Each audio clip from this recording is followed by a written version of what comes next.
I sat stiffly in the leather chair, my palms damp, heart pounding louder than the ticking wall clock.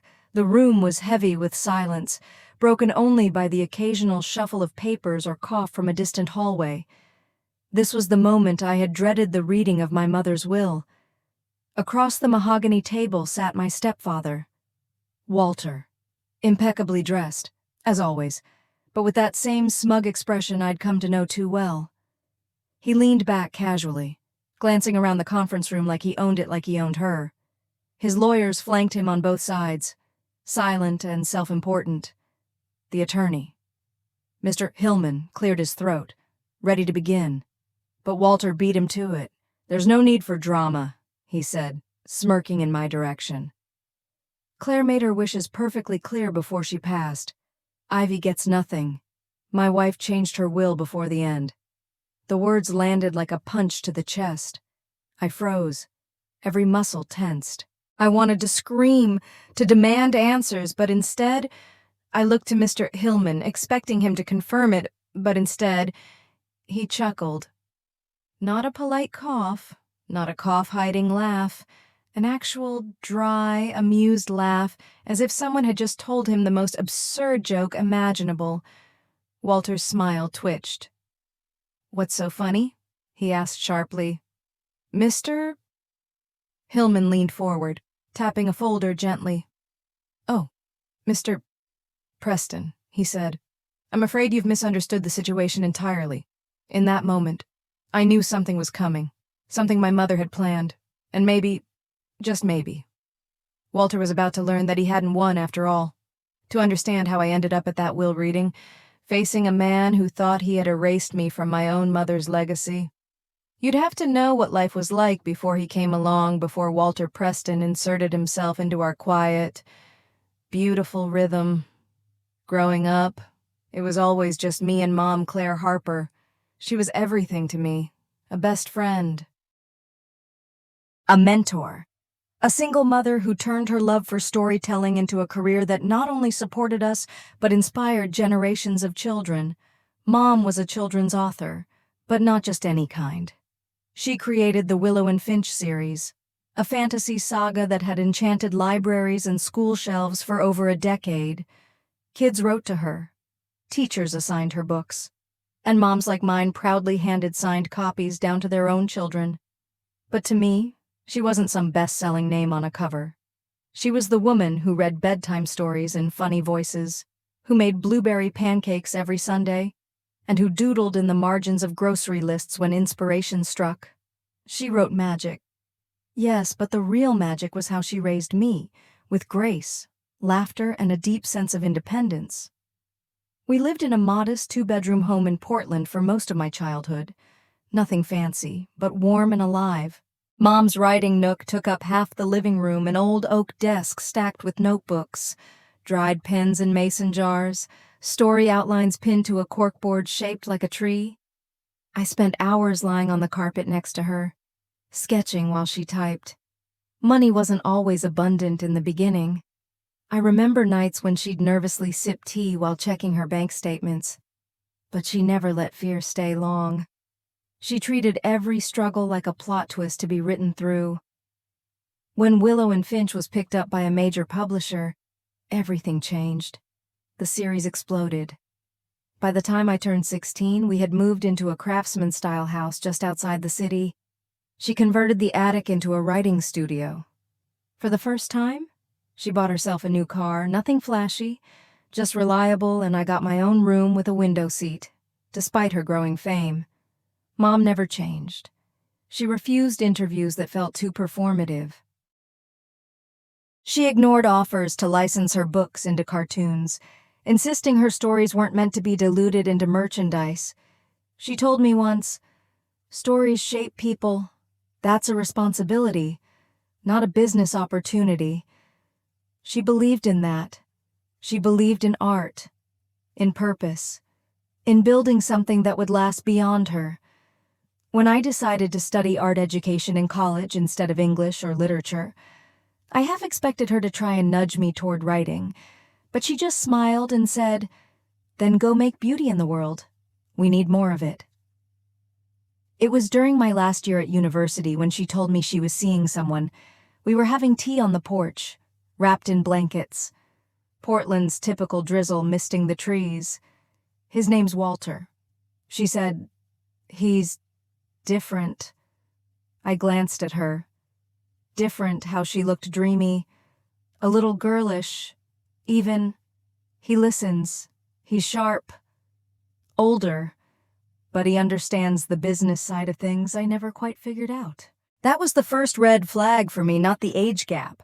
Not even the idea of her dating again. It was the way she said it. He understands the business.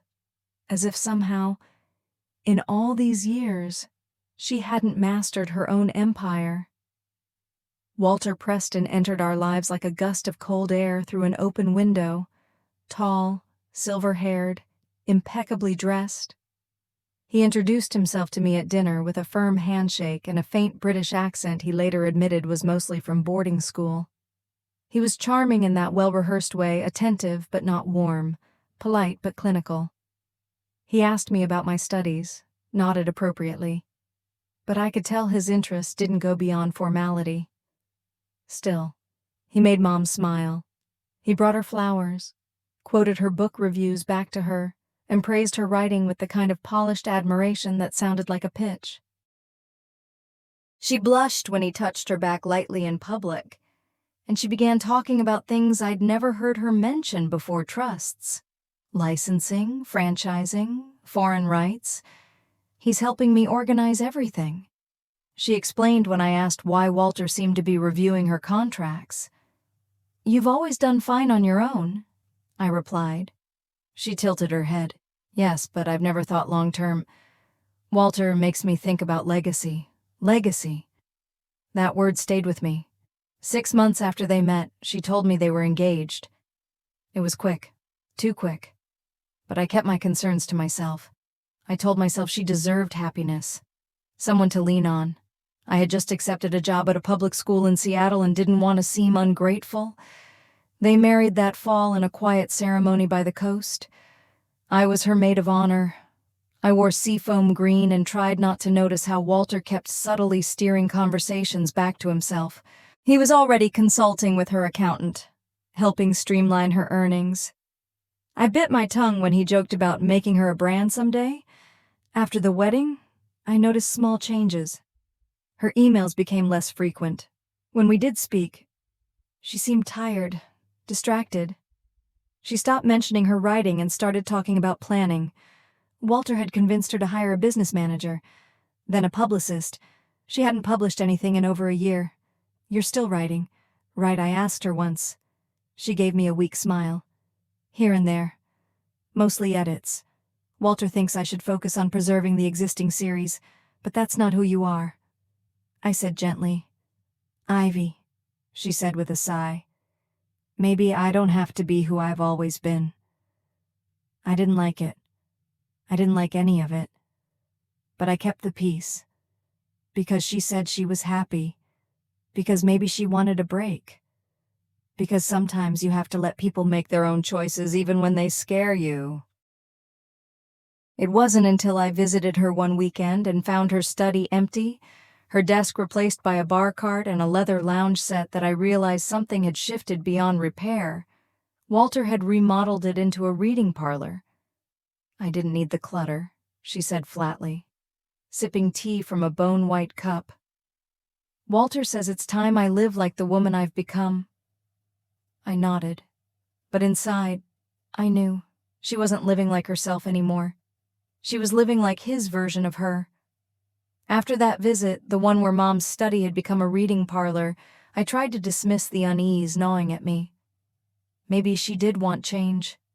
Maybe she was tired of living in piles of paper and post-it notes, but something in her eyes told me otherwise. They were quieter, duller. My mother, once a storm of color and intensity, was turning to grayscale before my eyes. And Walter. He was everywhere. He took over things gradually.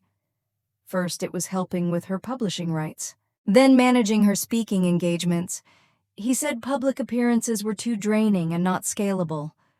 He started using words like IP portfolio and brand equity to describe the stories my mother had once written with ink-stained fingers and midnight tea. I remember visiting one weekend and overhearing him on the phone with someone talking about turning Willow and Finch into a graphic novel series. He called it an untapped merchandising vein. When I asked Mom about it, she blinked. "Oh, Walter mentioned it. I haven't signed anything yet. Do you even want that?" I asked. She shrugged. "If it brings the stories to more people," but her voice lacked conviction. It wasn't that Walter was outright abusive. It was subtler than that. He'd correct her in conversations, saying what Claire meant was, or remind her gently that she was forgetting meetings he had scheduled. He introduced her to his business partners like she was a client. He spoke for her at dinners, at book events, even during family calls. And Mom? She stopped pushing back. She let him speak.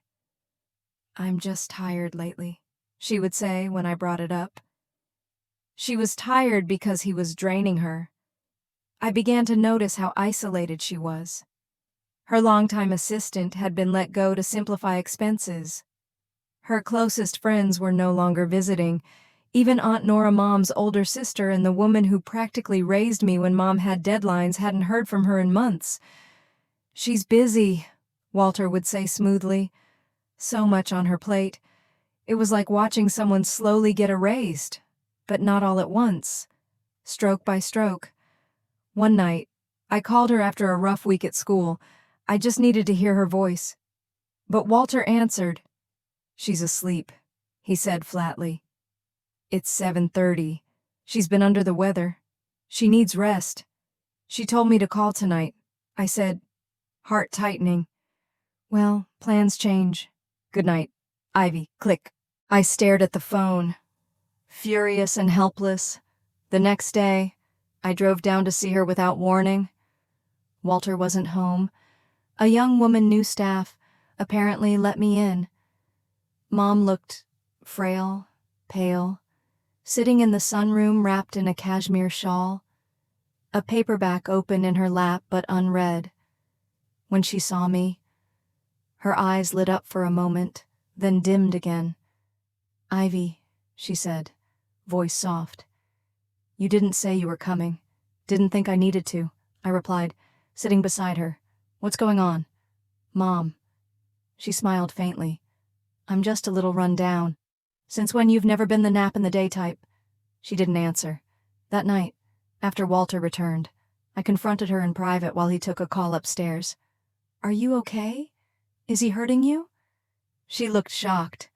No, Ivy, he's helping me. You don't look like someone being helped. You look like someone being handled." She reached for my hand. "He's not a bad man, just forceful. He believes in order, in planning." "That's not the same as care." "I don't want to talk about this," she said quickly. "Please, not tonight." I left the next morning with a stone in my chest. Weeks passed, then months. She became harder to reach.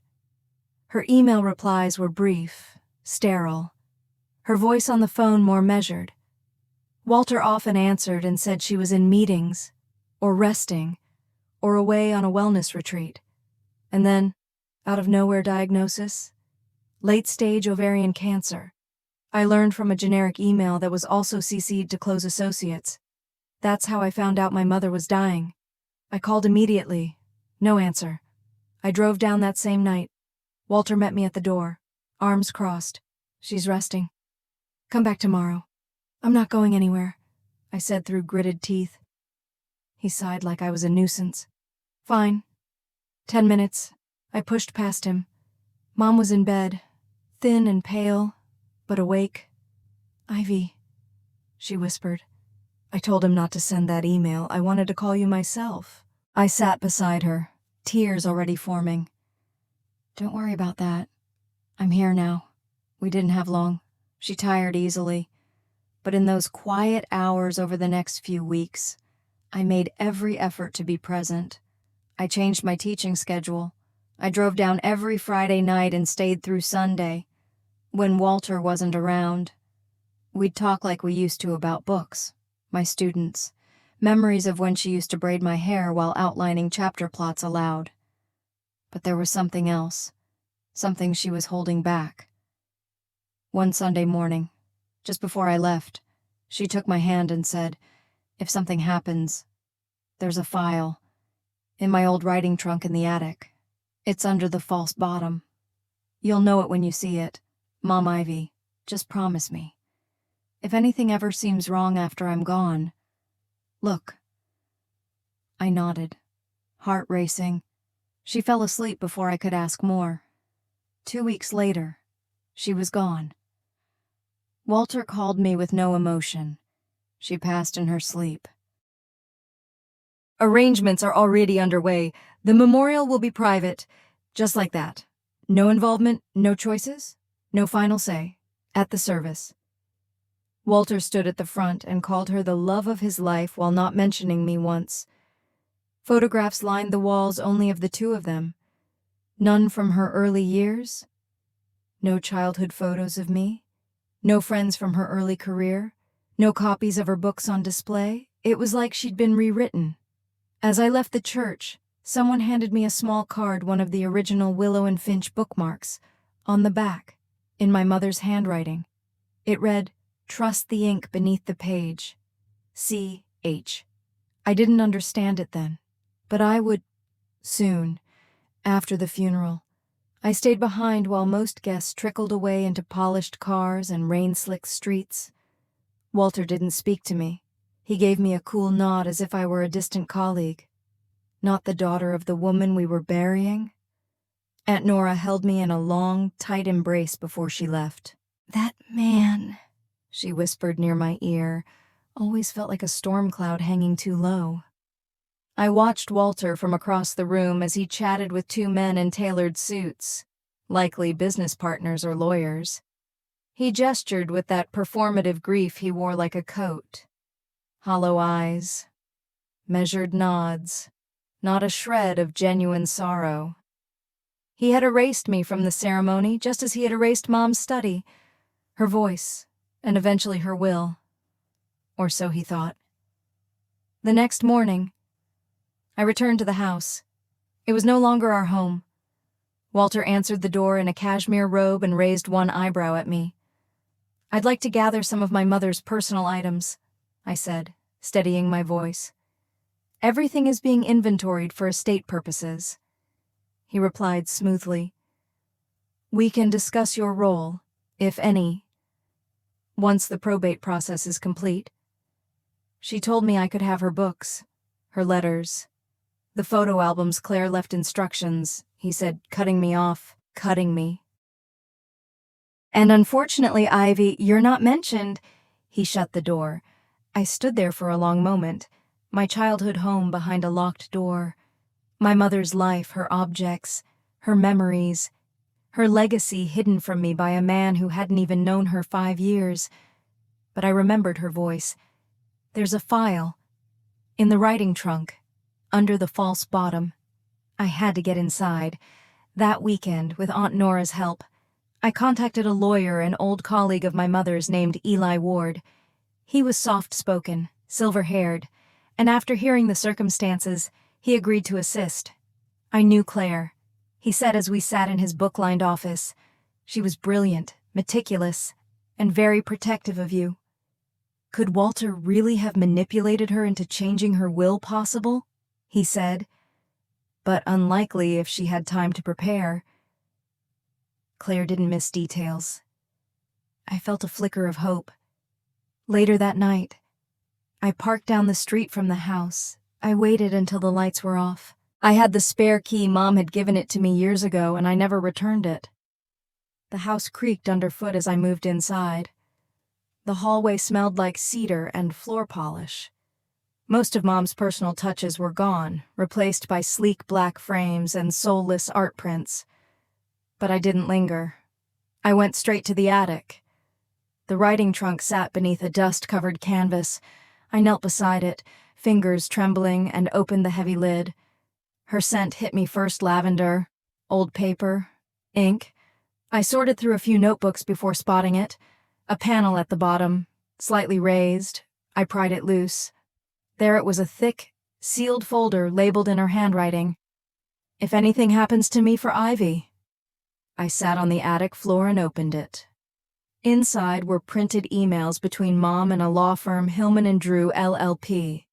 Notes with bullet points: irrevocable trust, legacy protection, Walter limited access, and a timeline dating back a full year before her diagnosis. My mother hadn't been naive. She'd seen the manipulation. She'd felt the walls closing in, and she had acted. In one typed letter, unsigned but clearly drafted, she outlined her reasons for establishing a trust in my name. She feared Walter would try to gain control of her intellectual property. She cited changes in his behavior, including isolating her from friends. Pressuring her, I sat in the attic, the folder spread across my lap, the dim bulb above casting long shadows over the papers. My heart pounded, not from fear, but clarity. For the first time since Mom died, I felt like I could finally see through the fog Walter had crafted around her life. She had known. The documents weren't just legalese. They were intentions, carefully laid out in her voice. Notes in the margins, underlined clauses, and in one letter addressed to Hillman. She wrote, "If Walter insists on handling my estate, he cannot be trusted to prioritize my wishes. My work, my stories, and the values I built them upon must go to Ivy. She understands." I cried then, not out of grief, but out of recognition that even as her health failed, Mom had fought in the only way she could, by using the law, by preparing, by protecting me when she couldn't physically be there. But the will, the formal one Walter had referenced, that wasn't among the documents.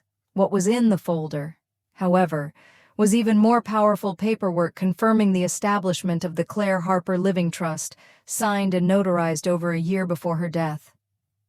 The trust placed the full copyright and licensing control of the Willow and Finch franchise in my name. It also listed secondary assets: the house, her royalties, and a 6-figure donation earmarked for an arts foundation she wanted me to co-found one day. This was no last-minute decision. This was strategy. There was a handwritten post-it tucked into one of the envelopes: "Don't be afraid to fight." But don't go alone. Talk to Eli Hillman. So that's what I did. I returned to Eli Ward's office the next morning, folder in hand. He spent a full hour reviewing the documents, his brow furrowed deeper with each page. When he finished, he looked up and simply said, "She covered every angle." I exhaled, shaky but relieved. He explained that while Walter may have access to a will, possibly even one altered during Mom's last months, the trust superseded any will when it came to the assets it controlled.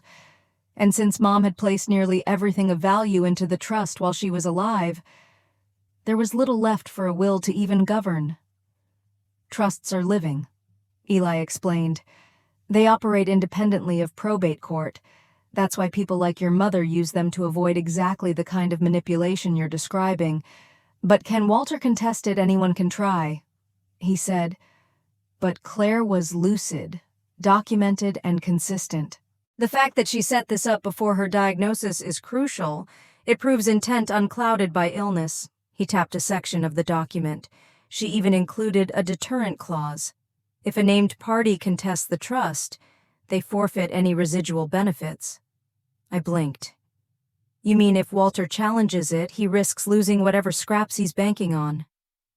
Claire thought ahead. For the first time in weeks, I felt something like power surge through me. Not revenge, not arrogance, just the quiet strength of knowing I wasn't crazy. That I hadn't imagined Walter's manipulation. That Mom had seen it, too. "Do we tell him now?" I asked. Eli smiled. "No. We wait for the will reading. Let him make his move. Let him feel confident. And then," he spread his hands with a shrug, "we'll let your mother speak for herself. In the week leading up to the reading, Walter began asserting even more control over Mom's memory. He arranged an exclusive interview with a literary magazine, positioning himself as the keeper of her vision. He posted a staged photo of himself in her study, the one he had gutted and refurnished, captioned with some platitude about preserving the flame of genius. It made me sick. I tried to access the house again, this time hoping to retrieve a box of old journals I remembered Mom keeping in the guest room. The security guard at the gated entrance didn't even pretend to feel sorry. "Mr. Preston's instructions," he said, not meeting my eye. "No unauthorized visitors. I'm her daughter. Only trustees or approved parties." I'm sorry. I wasn't surprised, just disappointed. But I didn't push it. Eli advised me to be patient. The trust gives you rights. He reminded me, but we need to follow procedure until the reading. No surprises. The waiting was agony. I hated the idea that Walter was living in that house, using my mother's things, wearing her name like a badge of honor. But I held back. And while I waited, I prepared. I contacted Aunt Nora and told her everything. She cried when I showed her the trust documents. Claire never told me. She whispered. But I'm not surprised. She always thought 6 steps ahead. I started organizing old photos and stories for a tribute site, something real, something Mom would have actually wanted, not the media page Walter had created filled with curated PR fluff. I emailed Mom's longtime illustrator, a sweet woman named Darlene, and told her about the trust. She replied within hours, "I never trusted that man. If you need anything original artwork, contacts, just ask. Your mom would be proud of you." That message meant more than she knew. In the quiet moments, I found myself rereading parts of Willow and Finch, looking for my mother in the lines, and she was everywhere. In the heroine's refusal to give up her voice, in the mentor character who teaches young women to draw power from truth, in the themes of hidden strength and quiet rebellion, Mom had been trying to tell me how to fight long before any of this began. Then, just 3 days before the reading, I got a phone call from a blocked number. "Walter? Ivy," he said, voice smooth as silk. "I've been informed you're planning to attend the will reading." "I am," I said calmly. "There's really no need. Your mother's wishes are clear. She wanted me to handle everything. I'd like to hear that from her lawyer." A pause. "You're only going to embarrass yourself." "No," I said. "I think you're the one who's going to be surprised." His voice sharpened. "Be careful. Ivy, you have no idea how things work." "No," I replied, feeling my spine straighten. "You have no idea who you're dealing with." I hung up. For the first time since Mom's diagnosis, I felt fully awake. The morning of the will reading was overcast, the kind of heavy gray that seemed to settle into your bones. I arrived early, dressed in a navy blue suit Mom once told me made me look like I commanded the room without even raising your voice. That was the energy I needed today. Eli Hillman's office was in an old brick building downtown, tucked between a florist and an antique bookstore, the kind of place with crown molding, overstuffed leather chairs, and clocks that ticked louder than you'd expect. Timeless and quietly powerful, just like the man who ran it. When I stepped into the reception room, I was surprised to see several people already waiting. Aunt Nora and her husband, Darlene the illustrator, Mom's longtime publisher, 2 former editors, and one of her childhood friends from Vermont. These weren't random guests. These were her people. And then Walter walked in. He looked every bit the grieving widower tailored black suit, silver cufflinks, a navy tie that probably cost more than my rent, flanked by 2 men in dark suits, lawyers. No doubt he offered polite nods but didn't acknowledge me directly. His eyes slid past mine like I wasn't even there. Eli came out a moment later and greeted everyone with that warm, dignified calm of someone who had been here 100 times before. He gestured for us to enter the conference room, a long table, crystal water pitchers, small name placards, and one thick folder in front of Eli. We all sat. Thank you all for coming, Eli began, removing his glasses. As many of you know, I served as Claire Harper's legal counsel for over a decade. Today we are here to read her final will and testament, as well as to clarify additional directives she left behind. Walter cleared his throat and leaned forward, his voice slick. Let's not draw this out. Claire and I discussed everything before her passing. I already know her wishes. This is a formality. Eli gave him a brief, unreadable look. I'll determine the pace. Mr. Preston? Walter sat back, folding his arms. Eli began to read. The first few bequests were small, thoughtful gifts. A signed first edition of Willow and Finch to her childhood friend. A watercolor painting to Darlene. A rare typewriter to one of her former editors. For each, there was a short handwritten note from Mom, always personal, always kind. The room was quiet, reverent. And then Eli reached the primary section of the will. Walter sat forward, clearly waiting for his moment. To my husband, Walter Preston. Eli read, I leave our shared residence, its contents, and the residual balance of our joint accounts, to be distributed in accordance with the trust stipulations that follow. Walter blinked. I'm sorry, Trust. He looked at his lawyers, then back to Eli. There was no trust. Eli smiled faintly. There is, and we'll get to that momentarily. Please let me finish. Walter's jaw tightened, but he sat still. Eli continued. As for my copyrights, royalties, brand licensing, and all intellectual property associated with the Willow and Finch series, those assets have been transferred during my lifetime to the Claire Harper Living Trust. There was a beat of silence. You could have heard a pin drop. Walter stood up. This is absurd. Claire and I discussed her estate in full.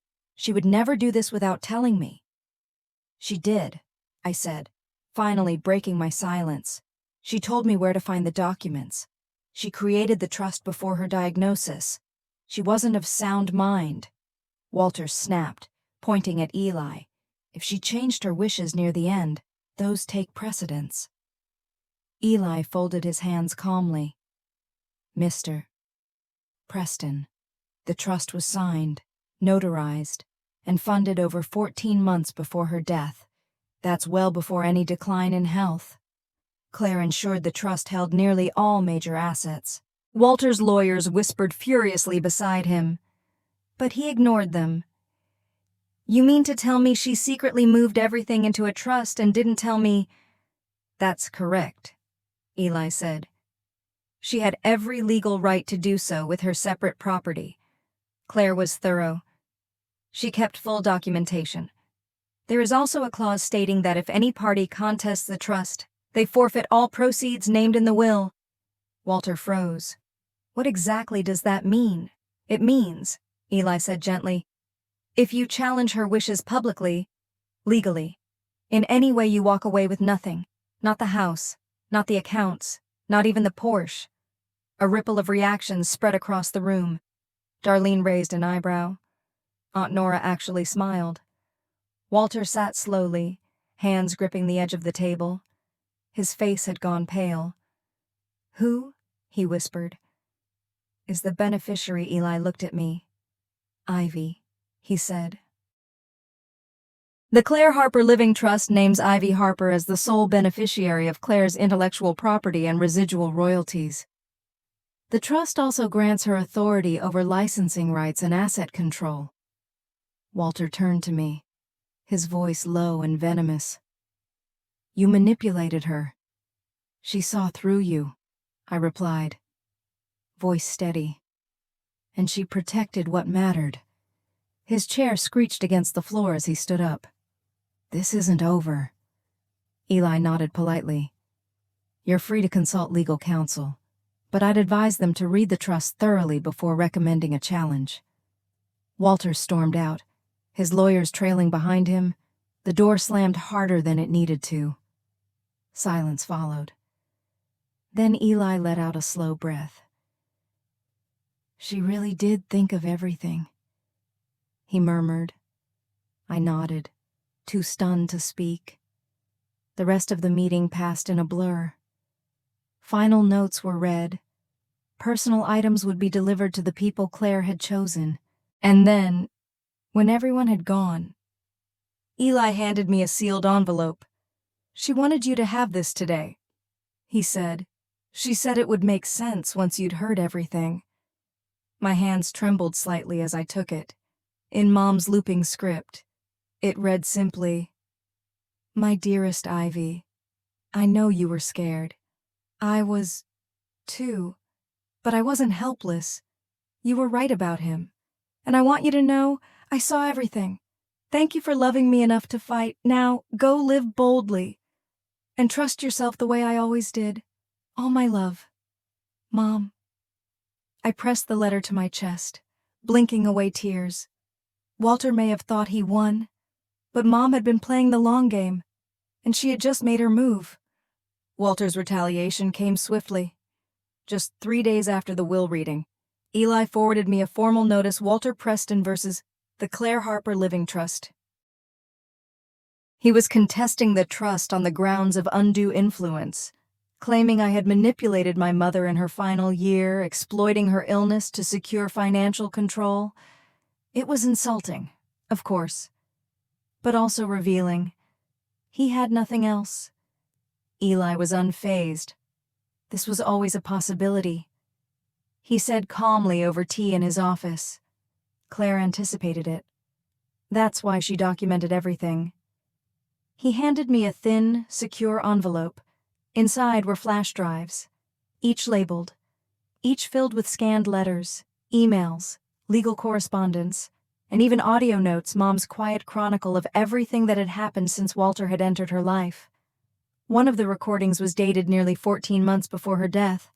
Her voice was soft but composed. If you're listening to this, Ivy, then I'm gone. And you're fighting. I know it's hard. But listen carefully, Walter has done this before. He's targeted other women. I found 2. Both signed NDAs. But I kept records, dates, articles, everything. I couldn't protect them, but I can protect you. I covered my mouth, the tears coming hard. Another file included photos of documents Walter had left out during one of his trip spreadsheets tracking Mom's earnings. Projections. Even potential licensing deals. He'd been cataloging her net worth before she even agreed to marry him. And there, at the bottom of one file folder, was a scanned journal page. Her handwriting, bold, shaky in places, but determined. He tried to change me, then tried to own me. I won't let him own my stories. Claire Harper wasn't just a brilliant author. She was a strategist. She knew Walter's charm was a mask, and she planned accordingly, armed with her records. Eli filed a countermotion.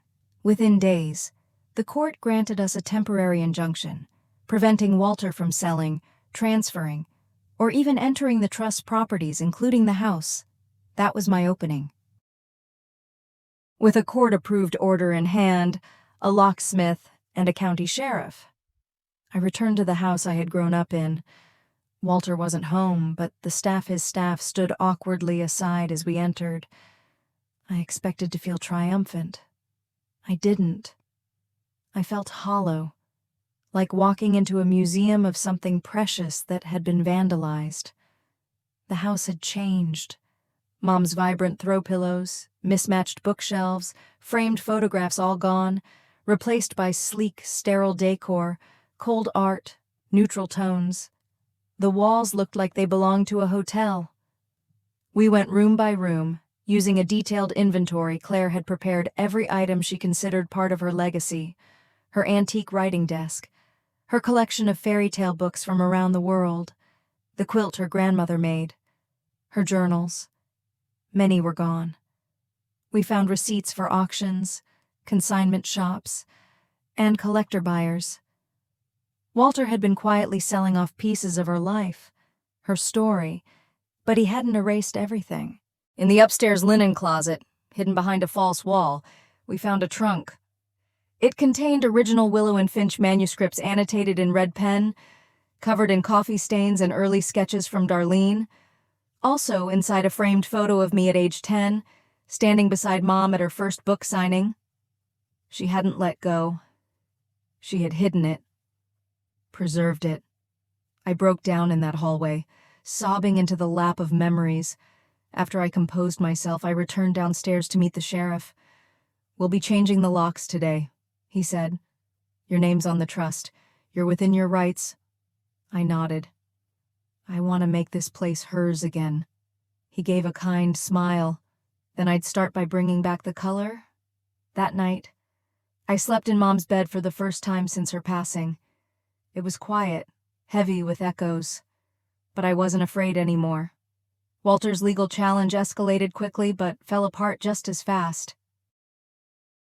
His lawyers had demanded a forensic audit of the trust's formation, but Eli was meticulous. Every step had been documented, every signature witnessed. Medical professionals had certified Claire's competence.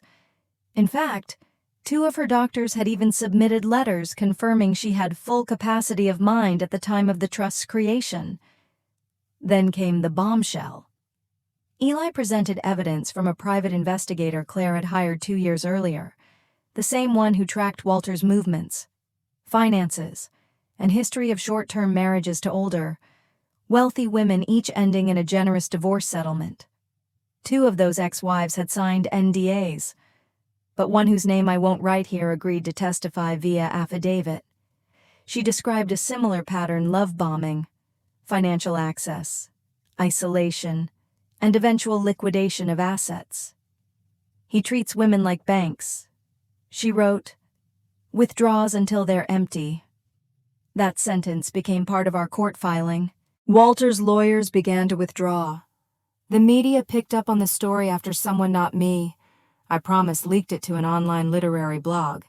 Headlines like "Beloved author protected her work from gold-digging husband and Claire Harper outsmarts the real-life villain in her final plot twist" started circulating. He tried to deny everything. Claimed Claire was confused at the end, but with video recordings of her talking about her legacy, calm, articulate, and resolute, his argument shattered. The judge dismissed his suit, then froze his access to assets pending further investigation. Eli called me the moment the ruling came down. "He's finished," he said simply. I nodded, even though he couldn't see me, but I wasn't done. Reclaiming the house was step 1. Reclaiming Mom's voice was the real goal. I met with her publisher, who'd been sidelined for over a year under Walter's business guidance. He welcomed me with open arms and asked if I wanted to renew the Willow and Finch license or let it sunset. "Neither," I said. "I want to finish the next book. Mom left an outline, and I'm an artist. I think I can bring her last vision to life with integrity." We formed a team. Darlene returned as the lead illustrator. Aunt Nora helped scan old letters and notes. I took a sabbatical from teaching and turned Mom's attic studio, yes, I rebuilt it into my creative space, piece by piece. We recreated what Walter had tried to erase. I repainted the living room yellow, rehung her favorite botanical prints, framed childhood sketches of mine that she used to keep on the fridge. Slowly, the house stopped feeling haunted. It felt like home again. And then came the letters. Eli handed them to me in batches, 5 in total, each marked for delivery at key moments: the trust's reading, the house's return, the legal dismissal, the 1-year anniversary, and the last for when you find peace. The one for now read, "Dear Ivy, if you're reading this, you've survived the part I couldn't, and I'm so proud of you. Walter tried to make me small, but I was never small. And neither are you. You were always my fiercest creation, not a story, not a character, but a real, breathing legacy. Finish what I started, but do it in your voice. And don't just guard the past, build the future. I'll be with you. Love always. Mom." I cried. Then I got back to work. 6 months later, I stood on the small stage of the downtown art center Mom had once dreamed of funding. The newly launched Claire Harper Foundation for Creative Girls had just granted its first round of scholarships, 5 young women entering writing and illustration programs across the country. In the front row sat Aunt Nora, Eli Darlene, and the illustrator's daughter, who'd dressed like Finch cape, goggles, and all. After the ceremony, I walked through the gallery of Mom's old book covers, now reprinted in vivid detail on canvas. Kids wandered in and out, whispering lines from the stories, pointing at the flying tree houses, the moonlit forests, the fierce girl hero with a pen as her sword. That night, I returned home and sat on the front porch. The stars were out. A breeze rustled the trees. I opened the final envelope, my Ivy. If you've opened this, then I know you've done it, lived, loved, rebuilt, and remembered. I hope you're at peace now, not because everything is perfect, but because you've proven that you can rise anyway. Let go of fear. Let go of him. And never let anyone dim the light I saw in you from the very first time you opened your eyes. Your story matters. Now go write it. With all my love, Mom. I folded the letter, heart full. Walter had tried to silence her, but all he did was give her the perfect ending and me, the perfect beginning. The months that followed weren't filled with fireworks or dramatic victories. They were made up of smaller, quieter moments, and somehow, those were the ones that healed me most. Walter disappeared from public view after the court ruling. His name was scrubbed from every mention in connection to Mom's legacy by legal order and, more importantly, by choice. The media attention faded once there was no scandal left to milk, and the literary world moved on. But I didn't. I couldn't, not yet. Instead, I stayed with the silence, the stillness. I spent most mornings in Mom's attic studio, which I had slowly restored to what it once was: warm, messy, alive. I hung wind chimes from the window she used to open when she got stuck writing. I brought back the mason jars she used for pens, even the lopsided clay mug I made her in 5th grade, chipped but still hers. I began going through her unfinished outlines. It was like being handed a map halfway drawn. Mom had started work on what was meant to be the final Willow and Finch book, her closing chapter. She had plotted 3 major arcs, but her notes stopped midway through the 2nd act. She'd even scribbled, "Let Ivy find her way here" at the bottom of the page. At first, I didn't feel worthy. I wasn't a writer. I was a teacher, a dreamer. Yes, but a finisher that had always been Mom. But each time I returned to the story, I found echoes of myself. Her heroine, Willow, wasn't perfect. She doubted. She failed. But she kept going. Not because she knew the ending, because she believed it was worth discovering. So I picked up the pen. I didn't try to imitate her. I wrote with my voice, my rhythm. I let the characters speak in a way they never had before, not to replicate, but to continue. That's what legacy really is. Not just preservation, but growth.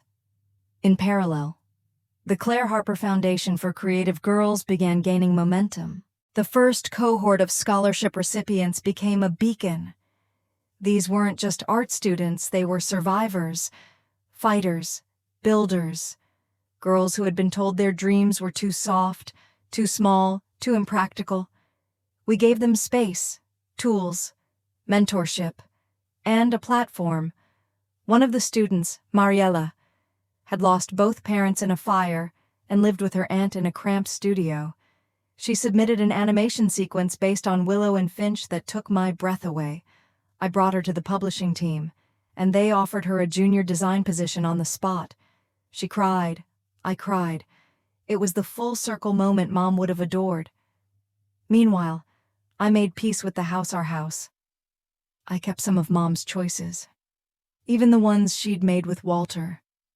I didn't erase everything because that's not healing. That's rewriting. And I had learned, painfully, how dangerous rewriting can be. Instead, I layered. I brought color back. replaced Walter's abstract art with Mom's framed handwritten pages. I turned the guest room into a reading nook for visiting artists. I restored the kitchen window herb garden she used to call her midnight pantry. I even found one of her old recording devices still holding a voicemail I'd left her in college. "Hi, Mom. Just wanted to say I'm proud of you. I love you. Keep writing. I play it sometimes. Not because I need to remember her, but because I like remembering us." One afternoon, I found myself reorganizing her bookshelves and came across a volume I hadn't seen in years. It wasn't published. It was a personal manuscript poetry. Her early work. I flipped it open to the inside cover and found a note to Ivy, the first story I ever truly believed in. That was the moment I stopped carrying grief like a weight. I started carrying it like a compass. I hosted a memorial reading on her birthday. Not a formal event, just friends, students, old colleagues, gathered in the backyard with blankets and mugs of cider. We took turns reading our favorite lines from her books, or sharing stories about what her work meant to us. I went last. I didn't read one of her lines. I read my own, the opening chapter of the new Willow and Finch. There was a long silence after I finished. Then came the applause, not loud or showy, but deep, real. People came up to me afterward saying, "Claire would have loved that." Or, "It still feels like her, but also feels like you." That meant everything. Of course, Walter tried one last time, about 2 months after the court loss. We received notice that he had filed an appeal, his last legal move to attempt to gain control over marital property and intellectual share. His new lawyer's letter was full of veiled threats and pseudo-legal jargon. Eli's response was less than a page. Per the ruling of the Superior Court, all matters related to the Claire Harper Living Trust have been settled in full. Any further action will be considered harassment and responded to accordingly. We never heard from Walter again. Rumor had it he moved to Miami or Dubai, somewhere far away where his name didn't mean anything and his charm could start over. Let him rebuild himself in rooms where no one knew the story he tried to steal. As for me, I didn't just rebuild, I reclaimed. I began teaching part-time again, not full classroom hours, but seminars on storytelling and visual world-building. I collaborated with other female illustrators and writers to publish an anthology inspired by Mom's universe. We called it Ink and Inheritance. It sold out its first print run in a week. Most nights, I still came home to the house alone. And I was okay with that, because the walls no longer echoed with someone else's version of the past. They pulsed with new beginnings. On the 1-year anniversary of the trust reading, I received one last letter from Eli, not from Mom, from him. "Ivy, I've worked in law for nearly 40 years, and I've seen clients try to protect money, property, even names. But your mother, she tried to protect a story. And in doing so, she gave you a story worth continuing. You've honored her in the best way possible, not by preserving, but by transforming. She would be proud, and so am I." Warmly. Eli, that night. I poured a glass of wine, lit one of Mom's old candles, and sat on the porch beneath the stars. I thought of the girl I was the day Walter declared me cut out of my own mother's life. I smiled, because he didn't realize you can't cut someone out of a story they were born to finish. A year after my mother passed, I stood alone in the attic-turned-studio, watching soft morning light spill over the desk where she'd written her first book. The walls now bore both her words and mine quotes from Willow and Finch, handwritten notes, ink sketches, and pieces from the new novel I had nearly completed. It no longer felt like a shrine. It felt alive. I had once feared that stepping into her shadow would diminish me, that picking up the pieces of her story would trap me in comparison, but I was wrong. Her legacy wasn't a weight. It was scaffolding. She had built something so I could build more. The final chapter of the new Willow and Finch was nearly done. I'd labored over it for months, afraid it wouldn't do her justice, afraid I'd ruin the thing she'd loved most. But somewhere along the way, I stopped writing to match her voice and started writing to honor her spirit. The result was raw, honest, different, and still hers. Because it was mine.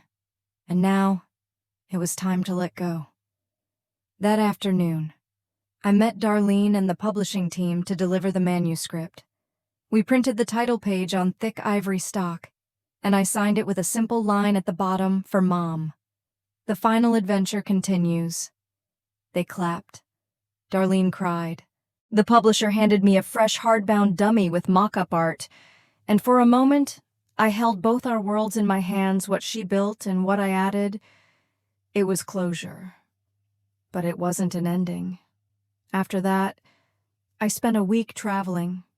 Not for a book tour, not for work, just for me.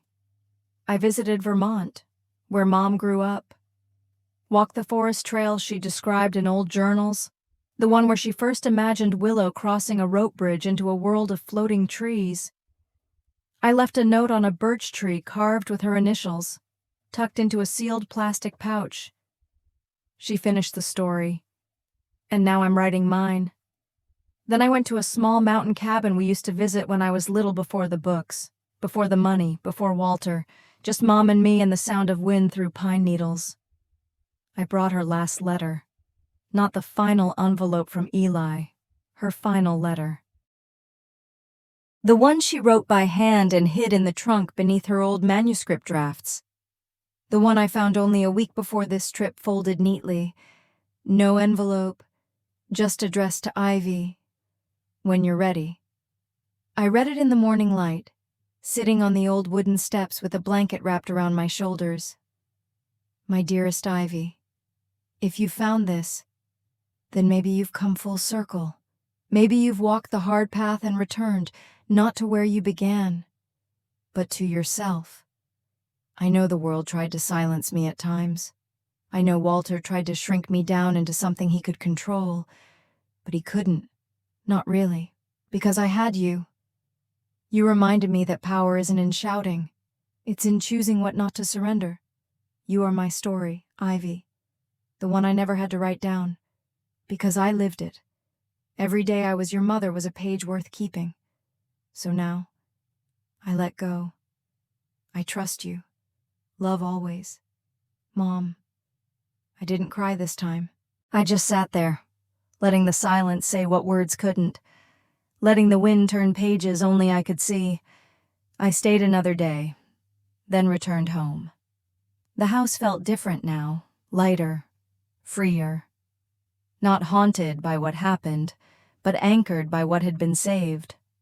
Walter never resurfaced. Rumor had it he filed bankruptcy in Florida, his last few clients abandoning him after the truth came out. I sometimes wondered if he ever thought of her, if he realized she outmaneuvered him at every turn. But I let the thought pass. He wasn't worth remembering. She was. The foundation had grown. We now supported 24 girls in creative fields, writers, animators, game designers, comic artists. Each month, we held mentorship circles where they'd gather in my living room, sit cross-legged on the rug, and talk about the stories they wanted to tell. Sometimes, they'd ask about my mom. I'd smile and say, "She taught me to use a pen like armor and love like a compass. That's all you really need." We created a mural project that summer, each student painting a section of the fence that lined the back garden. They filled it with forests and moons, flying ships, magical girls with swords of light and notebooks for shields. At the center, they painted one line. In gold script, no one can erase what was written in truth. It was a quote from Mom's third Willow and Finch book, and now it was our mission. One evening, Aunt Nora joined me for dinner. We sat out back with a bottle of red wine and watched the fireflies blink to life. "You know," she said, refilling her glass, "your mother would have been floored by what you've done. She'd have critiqued every sentence." I teased. Nora laughed. "True. But only because she knew you were capable of brilliance." We sat in silence for a while. Then she asked, So what's next? I looked up at the stars. I don't know exactly, but I think I'll keep writing. Not just Willow's story, my own. Maybe something new. Something about a girl who saves herself and then builds a bridge so others can follow. Nora smiled. Sounds familiar. I nodded. Because it was me. The next morning, I walked down the hall to Mom's studio. I opened the window, let the breeze blow through the room. And then, I sat at the desk, my desk now, and opened a new notebook. At the top, I wrote one line: once upon a time, a woman chose to leave her legacy in love, not in silence. And beneath it, I added another, and her daughter made sure the world never forgot. Then I picked up my pen and began again.